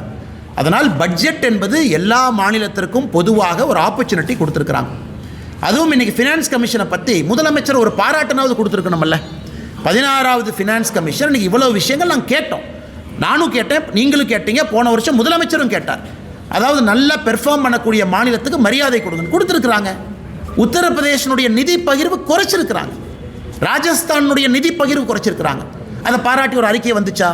இல்லை, மத்திய அரசு எல்லாருக்கும் பொதுப்படையாக இருக்கிறாங்க. அடுத்த 5 ஆண்டு காலம் நிதி பகிர்வு 2026 31 வரைக்கும் பாருங்கள், சதர்ன் ஸ்டேட்ஸுக்கு இம்ப்ரூவ் பண்ணியிருக்கிறாங்க. 10% 10% கான்ட்ரிபியூஷன் டு ஜிடிபி கொடுத்துருக்காங்க. எதுவுமே இல்லை, வெறும் குற்றம் மட்டுமே. காலையிலிருந்து இரவு வரை குற்றம் மட்டுமே சுமத்திக்கிட்டு இருந்தால் எப்படி? அந்த பக்கம் ஆந்திர பிரதேச பாருங்கள், எப்படி அவர் சந்திரபாபு நாயுடு எப்படி அருமையாக பேசி அவர் மாநிலத்துக்கான வேலையை வாங்கிக்கிறாங்க. அதனால தான் எங்களுக்கு நம்பிக்கை இருக்கிறது. 2026 ஏப்ரலுக்கு பிறகு வரக்கூடிய தேசிய ஜனநாயக கூட்டணி நம்முடைய அரசு அடுத்த 5 ஆண்டு காலம் மத்திய அரசினுடைய பலனை முழுமையாக பயன்படுத்தி தமிழ்நாடு அடுத்த கட்டம் வளர்ச்சி பாதையில் எடுத்துச் செல்வார்கள் என்கின்ற முழு நம்பிக்கை நமக்கு இருக்குது. எப்படியும் தோல்வி உறுதி அப்படிங்கிற நடந்த பட்ஜெட்டில் வந்து தமிழ்நாடு புறக்கணிச்சிருக்குன்னு சொல்லி சிஎம் வந்து குற்றச்சாட்டு. அண்ணா, இன்றைக்கி முதலமைச்சர் அவர்கள் ஒரு விஷயத்தை புரிஞ்சுக்கணும். நான் இவ்வளவு சொன்னதெல்லாம் தமிழ்நாட்டுக்கு இல்லையாங்கண்ணா? இவ்வளவு சொன்னேன் தமிழ்நாட்டுக்கு இல்லையா? 16 லட்சம் கோடி ட்ரெயின் நெட்வொர்க் இந்தியா முழுவதும் 2 லைன். எந்த மாநிலத்துக்கு 2 லைன் கொடுத்துருக்காங்கன்னு பாருங்கண்ணா. 2 லைன் கொடுத்துருக்குறோம், முக்கியமாக 2 லைன். இவ்வளவு பணங்கள் நான் சொல்லிக்கிட்டே வர்றேன். ஃப்ரான்டியர் செக்டர் இவ்வளவு பணம் கொடுத்துருக்கோம். இவ்வளவு கொடுத்த பிறகும் கூட தமிழ்நாட்டை வஞ்சிக்கிறாங்கன்னு முதலமைச்சர் சொன்னாங்கன்னா ஒரு அரசியல் மட்டும்தானே செய்கிறார். ஆனால் இன்றைக்கி முதலமைச்சர் அவர்கள் கடைசி ஒரு 60 நாட்கள் அவங்க ஆட்சியில் இருக்கிறாங்க. என்ன வேணாலும் சொல்லட்டும், மக்கள் பார்க்குறாங்க. மக்கள் இந்திய நாட்டினுடைய வளர்ச்சியும் அதில் தமிழகம் அந்தளவுக்கு வளர்ந்துருக்கா அப்படின்னு அவங்க பார்க்குறாங்க. இன்றைக்கி ஒரு பக்கம் டிஆர்பி ராஜா அவர்கள் சொல்கிறாங்க, எங்களுடைய போட்டி மற்ற மாநிலங்கள் கிடையாது, ஐரோப்பிய நாடுகளோடு போட்டி போடுறோங்கிறார். தமிழ்நாடு மாநிலம், நாங்கள் ஐரோப்பிய நாடு தான் எங்கள் போட்டி. வரவேற்க வேண்டிய விஷயம், அந்த அம்பிஷன் இருக்கட்டும். ஆனால் ஐரோப்பிய நாடுகளோடு போட்டி போடுறவங்க ஸ்டாட்டிஸ்டிக்ஸை கொடுங்க. எந்த ஐரோப்பிய நாடுக்கு பக்கத்தில், அதாவது வளர்ந்த ஐரோப்பிய நாடுக்கு பக்கத்தில் வந்திருக்கிறீங்க? எந்த அளவுக்கு அடுத்த கட்ட வேலை வாய்ப்பை உருவாக்கி இருக்கிறீங்க? எதுவுமே இல்லை. இன்றைக்கி சும்மா பேச்சுக்காக அவர்கள் பேசி கொண்டிருக்கின்றார்கள். மக்கள் 2 பக்கத்தையும் பார்க்குறாங்க, நம்ம பட்ஜெட்டையும் பார்க்குறாங்க. இன்றைக்கி இன்கம் டேக்ஸ், இதற்கு முன்பு மிகப்பெரிய சலுகை நம்ம கொடுத்துருக்கோம். 12 லட்சம் ரூபாய் வரைக்கும் யாருக்கு வருமானம் இருக்கோ அவர்களுக்கு நாம் 0 டேக்ஸ் பண்ணியிருக்கோம். அதனால தான் இந்த பட்ஜெட்டில் இன்கம் டேக்ஸ் நம்ம கை வைக்கல. ஏன்னா ஒரு பட்ஜெட்டிலும் இன்கம் டேக்ஸ் ஸ்லாபு மாறும். அதே ஒரு பேசும் பொருள். ஒரு 1/2 மணி நேரம் இன்கம் டேக்ஸை பற்றி பேசுவோம். இந்த வருஷம் இன்கம் டேக்ஸ் ஏன் பேசும் பொருள் இல்லை என்றால், மத்திய அரசு இதற்கு முன்பு இன்கம் டேக்ஸினுடைய ஸ்லாபை ரீஜெக்ட் பண்ணியிருக்கிறாங்க. புதிய இன்கம் டேக்ஸ் ஆக்ட், இன்னும் எளிமையான ஆக்ட் 1 ஏப்ரல் 2026 நடைமுறைக்கு வருது. இது எல்லாம் கூட ஆரோக்கியமான விஷயம். அதை நான் பேசலை. ஏன்னாங்கன்னா இந்த பட்ஜெட்டில் அது இல்லை, இதற்கு முன்பே நாம் அதை செஞ்சிட்டோம். ஆனால் முதலமைச்சர் அவர்கள் எதை பற்றியும் பேசாமல் தமிழ்நாட்டிற்கு வரி பகிர்வு அதிகம் அதுவும் பேசலை. வெறும் ஒரே ஒரு ஸ்டேட்மெண்ட்டை கொடுக்குறாங்க, சென்னை சென்னை சென்னை, தமிழ்நாடு தமிழ்நாடுன்னு பேர் எங்கேயுமே இல்லை இந்த பட்ஜெட்டில், அதனால் வஞ்சிச்சிருக்காங்க. அப்படிங்கிறத எப்படி ஏற்றுக்கொள்ள முடியும்? 5 மாநில எலெக்ஷனுக்கு போகிறாங்க. வெஸ்ட் பெங்கால் போகிறாங்க. வெஸ்ட் பெங்காலுங்கிற வார்த்தை எவ்வளோ பயன்படுத்தியிருக்கிறோங்கன்னா, ஒரு டிரான்ஸ்போர்ட் காரிடார் ஒன்று இருக்குது, ஒரு ஹைஸ்பீட் நெட்வொர்க் சிலிகுரியிலேருந்து வாரணாசி இருக்குது. இப்போ அசாம் போகுது. எத்தனை முறை அசாமை பயன்படுத்தியிருக்கிறோம்? இதுக்கு பாண்டிச்சேரி போது பயன்படுத்தியிருக்கிறோமா, கேரளா போது பயன்படுத்தியிருக்கிறோமா? எல்லா மாநிலத்திற்கும் நல்ல ஒரு பட்ஜெட்டை கொடுத்துருக்குறோம். தமிழ்நாடு முழுமையாக இதை பயன்படுத்தி கொள்ள வேண்டும் என்கின்ற வேண்டுகோளை மாநில அரசுக்கு வைக்கின்றோம். அண்ணா இறந்து பல ஆண்டுகள் ஆனாலும் அண்ணா தான் இன்றைக்கு வரைக்கும் அண்ணாவின் ஆட்சி தான் தமிழகத்தில் நடந்துட்டு சொல்லி முதலமைச்சர் சொல்லியிருக்காரு. அண்ணா பேரறிஞர் அண்ணா அவர்கள் மிக முக்கியமான தலைவர். 1967 ஆட்சிக்கு கிடைத்தது 2 ஆண்டுகளாக இருந்தாலும் கூட ஒரு கொள்கை பிடிப்பான தலைவர், அதில் எந்த மாற்று கருத்து இல்லை. அவர் திராவிட கழகத்திலிருந்து டிஎம்கே எவ்வளோ பேலன்ஸ் பண்ணி போனார். ஒரு கடவுள் மறுப்பு கொள்கையிலிருந்து ஒன்றே குலம் ஒருவனே தேவன் என்கின்ற அடிப்படையில் எல்லோரையும் அரவணைத்து போன ஒரு மனிதர். ஆனால் இன்றைக்கி அண்ணாவுடைய ஆட்சிக்கும் டிஎம்கே ஆட்சிக்கு என்னங்க அண்ணா சம்பந்தம் தெரியாமல் நான் கேட்குறேன். அண்ணாவுடைய குடும்பம் எங்கே இருக்கிறாங்க யாருக்குமே தெரியாது. அண்ணாவுடைய பேர குழந்தைகள் எங்கே இருக்கிறாங்க யாருக்குமே தெரியாது. இன்றைக்கி அதே அண்ணா ஆட்சியை நாங்கள் பின்பற்றோம்னா இது எப்படி இருக்குனாங்கன்னா, அந்த மாடு மேலே காக்கா உட்காரும், நல்ல பசுமாட்டு மேலே காக்கா உட்காரும். இந்த பசுமாட்டு மேலே இருக்கக்கூடிய உணியெல்லாம் அந்த காக்கா கொத்தி கொத்தி சாப்பிடும். அந்த மாதிரி அண்ணா என்கின்ற நல்ல பசுமாடு மேலே உட்கார்ந்துருக்கக்கூடிய காக்காவாகத்தான் இன்றைக்கி டிஎம்கேவனுடைய ஆட்சி இருக்குது. மக்களை பிடுங்கி சாப்பிடக்கூடிய ஆட்சியாக. அண்ணாவுடைய குடும்பம் எந்த அரசியல் பக்கமே வரல. இவருடைய தந்தையார், அதன் பிறகு இவருடைய மகன், இன்றைக்கி இவருடைய பேரை எல்லாமே அண்ணாவுடைய வழியை நாங்கள் பின்பற்றோம்னு சொன்னால் எப்படி ஏற்றுக்க முடியும்? யார் ஏற்றுக்குவாங்க? அண்ணா இதில் கரப்ஷன் இருந்துச்சு 65லேருந்து 67 இல்லை, இன்னைக்கு கரப்ஷன் இருக்குது.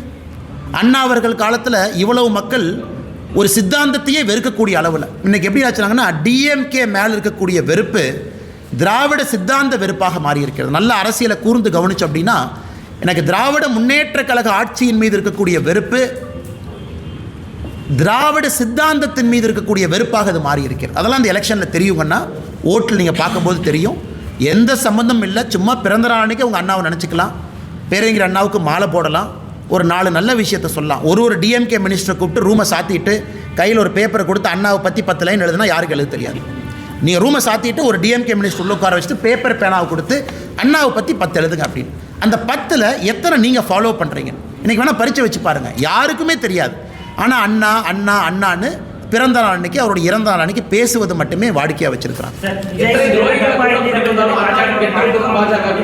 ஆனால் எத்தனை துரோகிகள் இருந்தாலும், எத்தனை துரோகி கட்சிகளை கூட்டிட்டு வந்தாலும் பாஜக தமிழ்நாட்டில் கெட் அவுட் தான் அப்படின்னு யாருங்கண்ணா? அண்ணா இன்னைக்கு முதலமைச்சர் அவர்கள் கொஞ்சம் எலெக்ஷன் டேட்டாவை கரெக்டாக பார்க்குறாருன்னா, இந்த லோக்சபா எலெக்ஷன் 2024 என்பது அவருக்கு ஒரு அறிகுறி தான். அவங்க ஜெயிச்சிருக்கலாம். ஏன்னா இந்த ஃபர்ஸ்ட் பாஸ்ட் போஸ்ட் மாடலில் ஜெயிச்சிருக்கலாம். அது 50%, 53% இருந்த வாக்கு அன்றைக்கே அது 46, 47க்கு வந்துருச்சு. இன்றைக்கி ஒரு இணக்கம் இல்லாத ஒரு கூட்டணி, முதலமைச்சர் அப்படியே டெல்லிக்கு யாரோ தூதுவர் அனுப்புகிறாரு. அவங்களுக்குள்ள என்ன டீலோ எனக்கு தெரியல. ராகுல் காந்தி அவங்களுக்கும் ஸ்டாலின் அவங்களுக்கும் ஏதோ அஸ்ஸாமில் தேர்தல் நடக்குதுங்கிறாங்க, காங்கிரஸுக்கு ஃபண்டு இல்லைங்கிறாங்க, அதை பற்றி நான் போக விரும்பலைங்கன்னா, ஒரு ஆட்சி டிஎம்கே இருக்குது, யாருக்கு ஃபண்டு கொடுக்குறாங்க அதெல்லாம் அதை பற்றி நான் பேச விரும்பலைங்கன்னா ஏதோ ஒரு டீலை போட்டுக்கிட்டாங்க. அதனால் இது உடஞ்சி போன கண்ணாடியை ஒரு பசை வச்சு ஒட்டிக்கிட்டாங்க. அந்த பசை வச்சு ஒட்டின கண்ணாடி தூக்கிட்டு சுற்றிட்டு இருக்கிறாங்க. அந்த கண்ணாடியில் முகம் பார்த்தா எப்படிங்கண்ணா இருக்கும்? அதனால் கனிமொழி அவர்கள் சிறப்பாக இருக்குது. ஒரு காங்கிரஸினுடைய மாநில தலைவர் எப்படின்னா, ஒரு கட்சியிலிருந்து ஒருத்தரை சஸ்பெண்ட் பண்ண முடியாத அளவுக்கு ஒரு காங்கிரஸினுடைய தமிழகத்தினுடைய மாநில தலைவர் சுற்றிக்கிட்டு இருக்கார். ஏங்க உங்கள் கட்சிக்கு எதிராக ஒருத்தர் பண்ணார், உங்கள் கட்சிக்கு எதிராக திரு விஜய் அவர்களை போய் சந்திச்சார், ஆக்ஷன் எடுத்தீங்களா? டெல்லிக்கு எழுதிட்டேன். இதுதான் தமிழ்நாட்டுக்கு வேண்டாம். ஒரு சஸ்பெண்ட் பண்ணுறதுக்கு கூட டெல்லிக்கு போகணுமா? ஒரு சஸ்பெண்ட் பண்ணுறதுக்கு கூட அது மல்லிகார்ஜுன கார்கே அவங்க பார்க்கணுமா? அப்படி இருக்கக்கூடிய காங்கிரஸ் கட்சியை தான் நாங்கள் அடிமை கட்சின்னு சொல்கிறோம். எதுக்கு அடிமை கட்சினா, ஒரு கட்சியில் இருக்கக்கூடிய ஒரு தொண்டனை கூட சஸ்பெண்ட் பண்ண முடியல, அதுக்கும் டெல்லிக்கு போகணும்னா என்ன கூட்டணி வச்சுருக்கிறாங்க? எப்படி அந்த கூட்டணி விளங்கும்? எப்படி அந்த கூட்டணி ஜெயிக்கும்? எப்படி அந்த கூட்டணிக்கு மக்கள் ஓட்டு போட போகிறாங்க? ஆனால் நிச்சயமாக அவங்க என்ன வேணாலும் சொல்லட்டும், கெட் அவுட்டுன்னு சொல்லட்டும், கெட்டுன்னு சொல்லட்டும், இந்த முறை தேசிய ஜனநாயக கூட்டணி கெட்டின் தான், அதில் எந்த மாற்று கருத்தும் இல்லை. பாஜக வந்து டப்பா இன்ஜின் சொல்லி விஜய் விமர்சனம் பண்ணியிருக்காரு. அதை எப்படி பார்க்குறீங்க? ஓட்டை இன்ஜின் டப்பா. அண்ணா நான் பெரும்பாலும் அப்படின்னு யார் சொன்னாங்கண்ணா? விஜய். ஓகே அண்ணா, நான் விஜய் அவர்களை பொறுத்தவரை நான் என்னோட கமெண்ட் எப்பவுமே மாறலிங்கன்னா, அரசியலுக்கு வந்திருக்கிறாரு, வரவேற்கிறோம், மக்கள் முன்னாடி இருக்கட்டும், அவர் எல்லாம் பேசட்டும், இவிஎம் மிஷின் பதில் சொல்லும். ஆனால் விஜய் அவர்கிட்ட இன்ஜின் இருக்கான்னு எனக்கு தெரியலையே. அட்லீஸ்ட் எங்ககிட்ட இன்ஜின் இருக்கு, டபுள் இன்ஜின் இருக்கு. விஜய் அவங்க இன்ஜினையே நம்ம பார்க்கலையே. அது இன்ஜின் இருக்கா, இல்லை கார்பரேட்டர் இருக்கா, அந்த இன்ஜினை ஸ்டார்ட் பண்ணுறக்கு ஆள் இருக்கா, அந்த இன்ஜின் வந்து ஒரு சேசியில் மாட்டுவாங்களான்னு. வண்டி இல்லை, சேசி இல்லை, இன்ஜின் இல்லை, அதுக்குள்ளே போடுற பெட்ரோல் இல்லை, டீசல் இல்லை. ஆனால் இன்றைக்கி விஜய் அவர்கள் தமிழ்நாட்டில் ஒரு அரசியல் கட்சி இன்ஜினை பற்றி பேசக்கூடாதுன்னா அது திரு விஜய் அவர்கள் இன்ஜினை பற்றி பேசக்கூடாது. ஒருவேளை 234 தொகுதியில் கேண்டிடேட் போடுறார், ஒத்துக்கிற இன்ஜின் இருக்குது. 234 கேண்டிடேட்டும் மக்கள் ஏற்றுக்கிறாங்க, அதுக்கு போடுற பெட்ரோல் இருக்குது. விஜய் வெளியே வந்து வீதி வீதியாக தெரு தெருவாக பிரச்சாரம் பண்ணுறார், சேசி இருக்குது. மக்கள் ஓட்டு போட்டு ஒரு நல்ல சதவீதம் வர்றார், அந்த வண்டி ஓடுது. இன்ஜினே இல்லை, சேசி இல்லை, பெட்ரோல் இல்லை, டீசல் இல்லை. அவங்கெல்லாம் இன்றைக்கி பாரதிய ஜனதா கட்சியை பார்த்து டப்பா இன்ஜின், இந்த இன்ஜினுங்கிறாங்க. அடுத்து திரு ஸ்டாலின் அவர்கள் சொன்னது எனக்கு டிஎம்கேக்கார் எப்படின்னாங்கன்னா, ஐயா அந்த எல்லாம் ஓடி போயிட்டாங்கன்னா, அந்த ஸ்கூல் ஹாஸ்டலில், காலேஜ் ஹாஸ்டலில் பாத்ரூமில் போய் சில பேர் கிறுக்குவாங்க. இந்த கறிக்கட்டை எடுத்துகிட்டு போய் பாத்ரூமில் கிறுக்குவாங்க. நம்மள அந்த பப்ளிக் பாத்ரூம் போனால் கறிக்கட்டையில் கிறுக்குவாங்க. இன்றைக்கி அந்த மாதிரி கிறுக்கக்கூடிய கட்சியாக திமுக மாறி இருக்கு. போஸ்டர் ஒட்டுறானுங்க, ஏன் ஒட்டுறானே தெரியாது. இந்த பாத்ரூமில் கிறுக்கிறவன் அசிங்கமாக இந்த காலையில் 2 மணிக்கு போய் இந்த பொது கழிப்பிடத்தில் முகத்தை மூடிட்டு போய் கறிக்கட்டையில் எழுதிட்டு வருவான். இன்றைக்கி திமுகக்கார டப்பா இன்ஜின் ஒட்டுறானா, காலையில் முகத்தை மூடிட்டு போய் ஒட்டிட்டு வர்றான். ஏன்னா உனக்கே தெரியும் நீ ஒட்டுறதே ஒரு நான்சென்ஸ்னு. தமிழ்நாடு மக்கள் அதை ஏற்றுக்க மாட்டாங்கன்னு தெரியும். அதனால் இவங்க சும்மா போய் போஸ்ட் ஒட்டுட்டோம். நேற்று பார்த்தேன், சென்னையில் வந்து இந்த பட்ஜெட்டில் தமிழ்நாட்டுக்கு அல்வா கொடுத்துட்டாங்கன்னு. ஒரு அல்வா வாங்கி கொடுத்தது எப்படி இருந்துச்சுன்னா, டிஎம்கே ஆட்சி 5 வருஷம் முடிஞ்சு தமிழ்நாட்டு மக்களுக்கு அல்வா கொடுத்ததாகத்தான் நான் பார்த்தேன். சென்னை முழுவதுமே ஒரு கையில் ஒரு போஸ்டரை வச்சுக்கிட்டு அல்வாவை கொண்டே வீடு வீடாக கொடுத்துக்கிட்டு இருந்தாங்க. அதனால் முதலமைச்சர் அவர்கள் கஷ்டப்பட்டார், அப்படி இப்படின்னு பண்ணார். ஆனால் ஒன்றுமே கிரவுண்ட் லெவலில் ரிஃப்ளெக்ட் ஆகலை. சட்டம் ஒழுங்கு தரிகட்டு போயிருக்கு. இதையெல்லாம் இன்னும் ஒரு 50-60 நாள் தானா நீங்களும் பார்க்க போறீங்க, நாங்களும் பார்க்க போறோம். தமிழ்நாட்டில் அமைந்தது வந்து பாஜக தலைமையிலான கூட்டணி தான் அப்படின்னு சொல்லிட்டு விஜய் ஒரு 6 மாதத்துக்கு முன்பு நீங்க அந்த பேரே சொல்லாம சொல்லிட்டு தேசிய தமிழ்நாடு கூட்டணி தான். அதே வந்து விஜய் வந்து சொல்லியிருக்காரு. அப்படிங்கிற போது அந்த அமைப்பு தான் இருக்கா தமிழ்நாட்டில்? அண்ணா ஒரு விஷயத்தை புரிஞ்சுக்கணுங்கண்ணே, நாங்கள் எல்லாமே ஒரு கட்சியினுடைய தொண்டர்கள். விருப்பு வெறுப்பு இருந்தாலும் கூட எங்களுடைய தலைவர்கள் முடிவு செய்த பிறகு நாங்கள்லாம் களத்தில் பாடுபடுறோம். தமிழகத்தில் இருப்பது அனைத்து இந்திய அண்ணா திராவிட முன்னேற்ற கழகம் தலைமையிலான தேசிய ஜனநாயக கூட்டணி. இந்த எலெக்ஷனுக்கு போகிறோம்.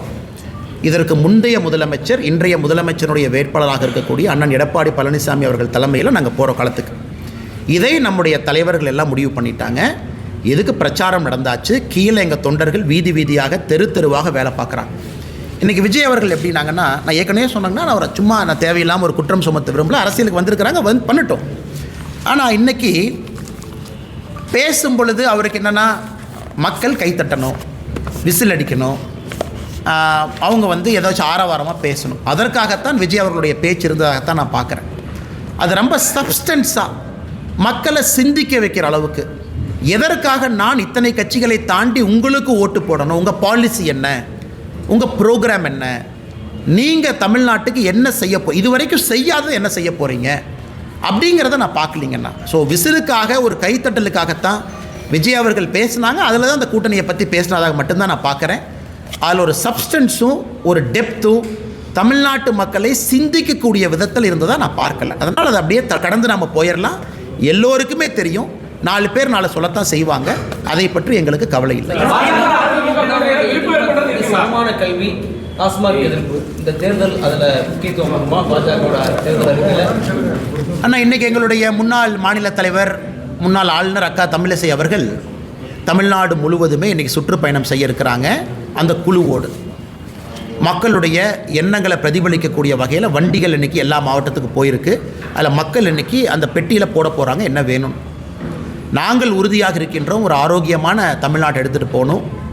அதே நேரத்தில் இன்றைக்கி அனைத்து இந்திய அண்ணா திராவிட முன்னேற்ற கழகம் அவங்க ஒரு தேர்தல் அறிக்கையை கொண்டு வர போகிறாங்க. பாரதிய ஜனதா கட்சியினுடைய தேர்தல் அறிக்கை இது சம்பந்தப்பட்ட தலைவர்கள் கலந்து பேசி அதை வெளியே கொண்டு வரணும். அது என்னுடைய இலாக்கா இல்லை, என்னுடைய சப்ஜெக்ட் இல்லை. நான் இன்றைக்கி பேசுகிறது பட்ஜெட்டை பற்றிங்கன்னா அந்த இலாக்கா அந்த சப்ஜெக்ட் பேசுகிறதுக்கு நயினார் அண்ணா இருக்கிறாங்க, தமிழிசை அக்கா இருக்கிறாங்க. அதனால் அவர்கள் பதில் சொல்வார்கள். இது எப்படிப்பட்ட எனக்கு ஒரு தனிப்பட்ட முறையில் ஒரு கனவு இருக்குது. கட்சியின் அடிப்படையில் ஒரு தனிப்பட்ட மனிதனுடைய கனவெல்லாம் கட்சியினுடைய அறிக்கையில் வருவதற்கான சாத்தியக்கூறுகள் இருக்காது. அது இருப்பதற்கான வாய்ப்பும் இல்லை நடைமுறை அரசியலில். அதனால் 2026 தேர்தல் அறிக்கையை பொறுத்தவரை ஒரு கட்சி அலையன்ஸை லீட் பண்ணுறாங்க. மற்ற கட்சிகள் தேர்தல் அறிக்கையை தயாரிக்கும் பொழுது பிரச்சனை இல்லாத அளவுக்கு அந்த அறிக்கை இருக்கணும். அதெல்லாம் பக்குவப்பட்ட தலைவர்கள் இருக்கிறாங்க. அதை அவர்கள் முறையாக கொண்டு வருவாங்க. அந்த சம்பந்தப்பட்ட தலைவர்கள்ட்ட நீங்கள் அந்த கேள்வியை கேட்குமாறு அன்போடு கேட்டுக்கொள்ளுங்கள். இன்னைக்கு வந்து அண்ணன் கேள்வியை ராகுல் காந்தி நரேந்திர மோடி ஒரு பிஎம் அவர் எஸ்கேப் ஆயிட்டாரு, அமித்ஷா எஸ்கேப் ஆயிட்டாங்க. சைனா பத்தி எழுதாத புஸ்தகம் பத்தி ஒரு ஸ்டேட்மெண்ட் கொடுத்தாங்க. ஆனால் நேற்று நம்முடைய மாண்புமிகு எதிர்க்கட்சி தலைவர் ஐயா ராகுல் காந்தி அவர்கள் பாராளுமன்றத்தில் ஒரு சர்ச்சைக்குரிய பேசியிருக்கிறாங்க. என்ன பேசியிருக்காங்கன்னா, நம்முடைய இதற்கு முன்பு ஆர்மியினுடைய சீஃபாக இருந்த ஜெனரல் நாரான்வே அவர்கள் ஒரு புத்தகத்தில் எழுதியிருந்தாங்க. 2020 சைனாவுடைய இன்ஃபென்ட்ரி பிரிகேட் அவங்க மூவ் பண்ணி லடாக் நோக்கி வரும் பொழுது நான் இவங்களுக்கு ஃபோன் பண்ணேன், அவங்களுக்கு ஃபோன் பண்ணேன். ஸோ ராகுல் காந்தி அவர்கள் பாராளுமன்றத்தில் ஒரு எதிர்க்கட்சி தலைவராக பேசும் பொழுது ஜெனரல் நரான்வே அதை பற்றி சொல்லியிருக்கணும், ஒரு புத்தகம் இருந்திருக்கணும். அதற்கு அமித்ஷாஜி அவர்கள் நம்முடைய உள்துறை அமைச்சர் அவர்கள் பாராளுமன்றத்திலே பதில் கொடுத்தாங்க. அந்த மாதிரி புத்தகமே இல்லை, அந்த மாதிரி அவங்க எழுதவே இல்லை, அந்த மாதிரி நரான்வே எங்கேயும் சொல்லவே இல்லை. இது ஏதோ ஒரு மேகசினில் யாரோ எழுதுனதை எப்படி வந்து எதிர்க்கட்சி தலைவர் ஒரு புத்தகம் நீங்கள் பேசலாம்? அதே ஒரு குற்றம் பாராளுமன்றத்தில். Because misguiding the parliament of India, misguiding the people of our country. ஆனால் ராகுல் காந்தி அவர்கள் பாராளுமன்றத்தில் நேற்று பேசியது பச்சை பொய், அது எல்லாருக்குமே தெரியும். அது அன்சப்ஸ்டான்ஷியேட்டட் அன்வெரிஃபைடு அலிகேஷன். அது நாராயண்வே அவர்கள் சொல்லியிருந்தால் பதில் நாங்கள் சொல்கிறோம். இல்லை ஜென்ரல் அவங்க பப்ளிஷ் பண்ணியிருக்கக்கூடிய புக்கில் அது இடம் பெற்றிருந்தால் அதற்கான பதிலை நம்முடைய அரசு கொடுப்பதற்கு கடமைப்பட்டிருக்கிறோம், கொடுக்குறோம். ஆனால் 1008 மேகசினில் 10,000 பேர் எழுதுவாங்க. ஒரு மேகசினில் வர்ற ஒரு கருத்தையும் நம்ம பதில் சொல்லிகிட்டு இருந்தால் பாராளுமன்றத்தில் இது மட்டும்தான் நம்ம செய்யணும். அதனால் மாண்புமிகு எதிர்க்கட்சி தலைவர் அவர்கள் நேற்றே பாராளுமன்றத்தில் நம்முடைய கட்சியை சார்ந்த மூத்த தலைவர்கள் அதற்கு பதிலடி கொடுத்தாங்க. நாட்டு மக்கள் முன்பு உண்மையும் வச்சுருக்கோம். இன்னைக்கு இவ்வளவு பேர் நாம் இருக்கோம். ராகுல் காந்தி அவர்கள் சொன்னது உண்மையாக இருந்தால் இன்னாரும் அந்த புக்கை நீங்கள் போட்டிருப்பீங்க, இன்னாரும் அந்த மேஜரை போய் நீங்கள் இன்டர்வியூ பண்ணியிருப்பீங்க, இன்னாரும் அந்த மேஜர் ஜெனரல் இன்னாரும் நீங்கள் இவ்வளோ விஷயம் சொல்லியிருப்பீங்க. எதுவுமே இல்லை, ஒரு பச்சை பொய்யை பாராளுமன்றத்தில் சொல்கிறாங்க.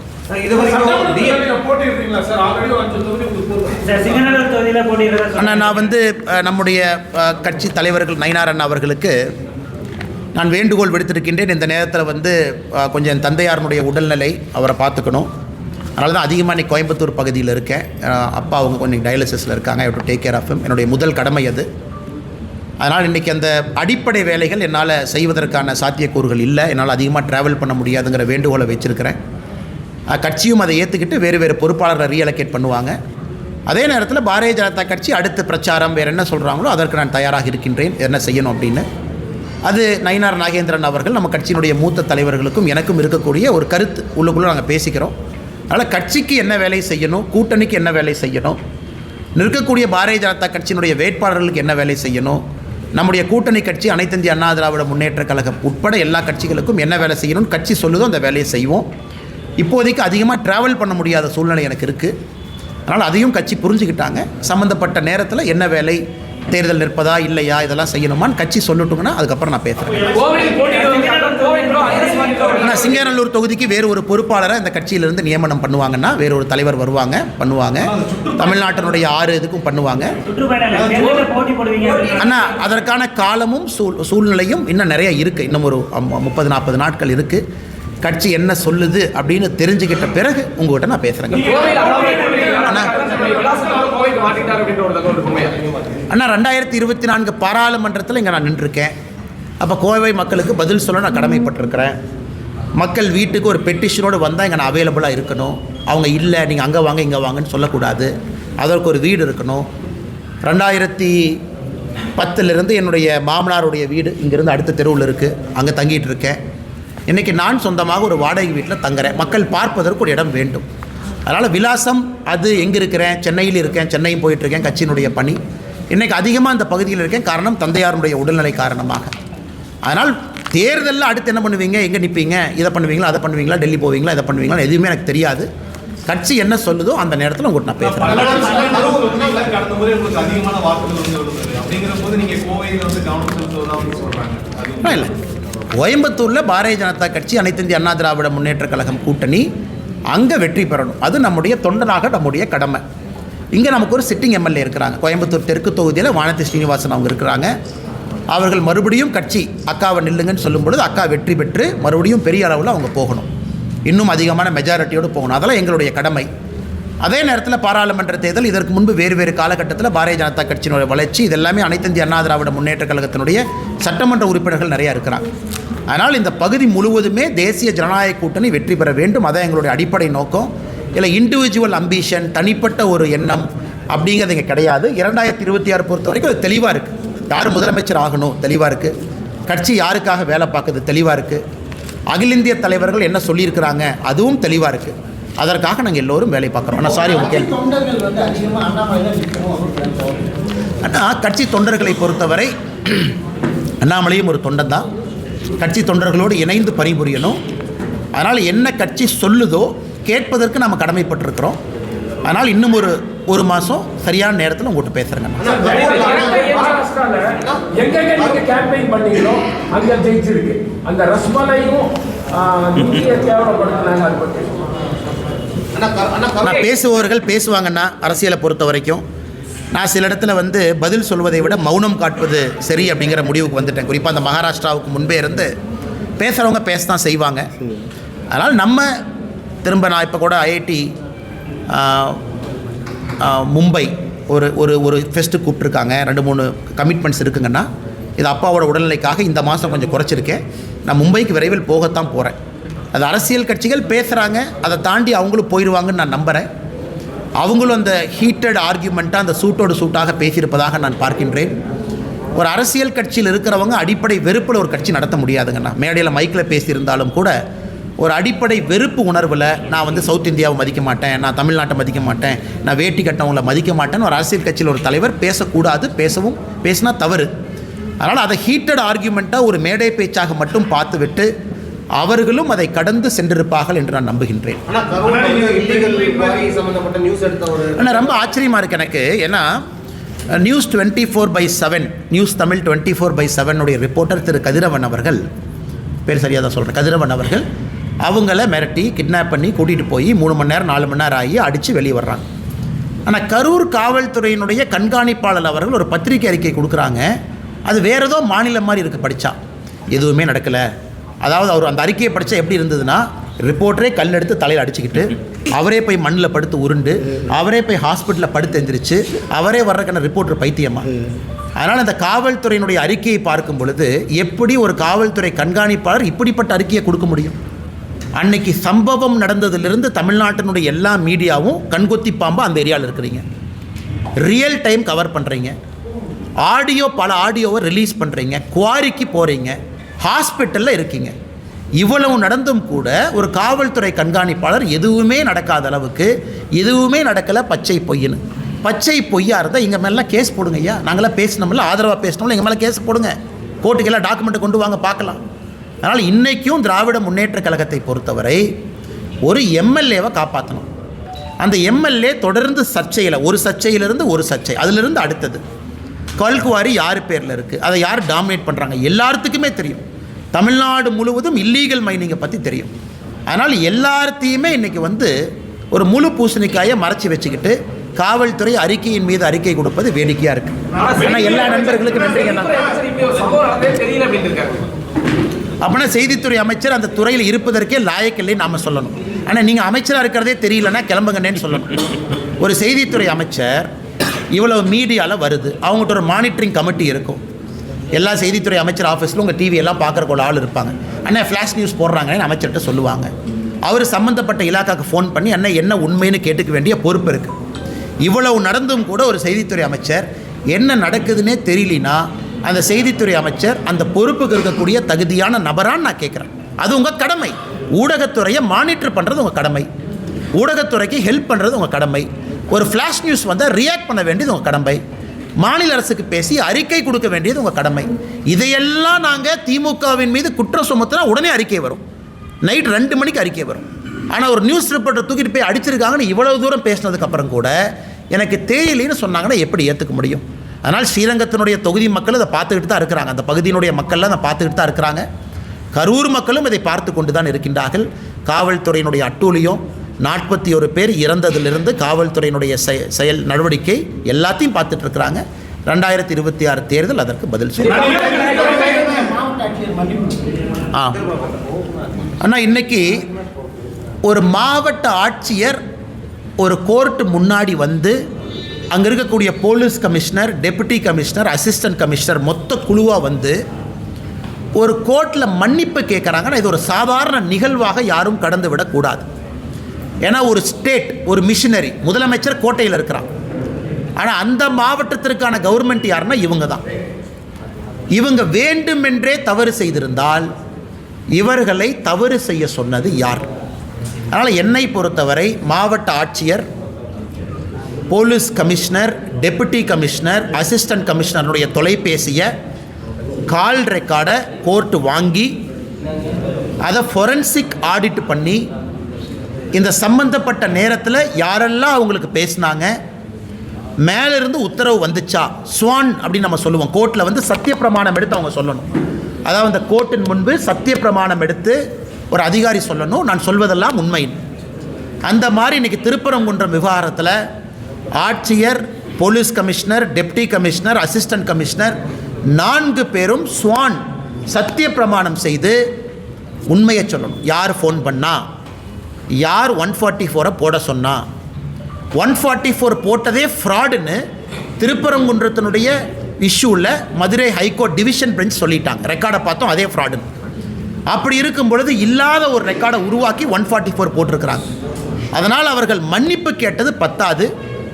மாண்புமிகு நீதியரசர் அவர்கள் இன்னும் ஒரு படி முன்னாடி போய் அவங்களுக்கு யார் ஃபோன் பண்ணாங்க அந்த காலகட்டத்தில் அப்படிங்கிறதையும் கண்டுபிடித்து அவங்கள சத்திய பிரமாணம் செய்து இதையெல்லாம் சொல்ல வைச்சா தான் உண்மையான இஷ்யூ வெளியே வரும். சாரிங்க ஐயா, தப்பு பண்ணிட்டோங்க ஐயா, மன்னிச்சுங்க ஐயா, நாங்கள் வந்து லா அண்ட் ஆர்டருக்காக இப்படி பண்ணோங்க ஐயா, நாங்கள் நீங்கள் சொன்னதை பண்ணுங்க ஐயான்னு சொல்லிவிட்டு அப்படியே எஸ்கேப் ஆகி போயிடக்கூடாது. அதனால் நீதியரசர் அவர்கள் இதை கடுமையாக எடுக்கணும். அப்போ தான் இன்னொருக்கா தப்பு பண்ணுற அதிகாரிக்கு புத்தி வரும். தமிழ்நாட்டில் எங்கேயாச்சும் ஒரு அதிகாரி நேர்மையாக தான் இருக்கிறாங்க பாவம். அந்த அதிகாரியை ஃபோன் பண்ணி தொந்தரவு பண்ணி தப்பு பண்ணுங்கன்னு எங்கேயாச்சும் சொன்னாங்கன்னா அது நடக்கக்கூடாது என்பதற்காக இந்த திருப்பரங்குன்றம் இஷ்யூவில் நீதியரசர் அவர்கள் இந்த அதிகாரிகளை வைத்து உண்மையை கண்டுபிடித்து மக்களுக்கு சொல்ல வேண்டும் என்பது எங்களுடைய வேண்டுகோள்.